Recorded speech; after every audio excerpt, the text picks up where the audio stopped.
Absolutely. I mean, a lot of companies had done kind of pre-analyses of what Amazon would do to different cities.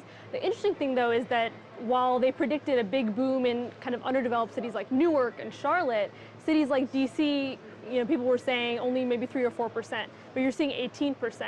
Obviously, Amazon is far from the only game in town in DC, but this is kind of for us reporters down there a real-time look at how a massive tech company can really shake up a community, even one as mature as DC. And there is one property developer there, JGB, that especially in that Crystal City area owns almost the entire landscape, right? Right, yeah. I mean, every building has a JBG stamp on it, and they were the ones, obviously, that brokered the Amazon deal.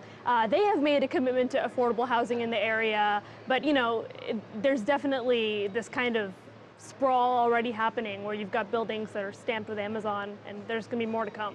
It's interesting to see that JBG Smith, which, by the way, for our viewers, is a publicly traded company. I'm actually surprised that the stock isn't up more in the wake of this news. We had saw it creeping a little bit higher heading into the news. I think people had some suspicion that it was going to land there. But, from a business perspective, does this give that developer a massive opportunity? Sure. I mean, from what I've heard from my colleagues who look closely at real estate, JBG wasn't doing so well before this deal, and this for them was the Hail Mary, and now they're completely on solid ground all throughout that area. And like so many of those empty buildings in Crystal City that no company was taking, Amazon is grabbing and is going to make them these swanky, glass, tech structures.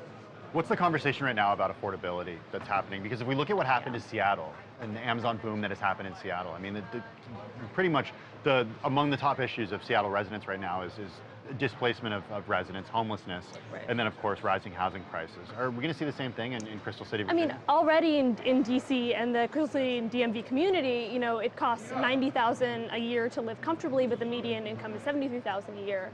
We saw what happened in Seattle and in San Francisco. Austin was looking at those cities, trying to not make the same mistakes, but it did. Now DC is doing the same. There's been conversations among local leaders, but I think it's going to need a commitment from Amazon, which it has said, by the way, that it's willing to make affordable housing a real priority.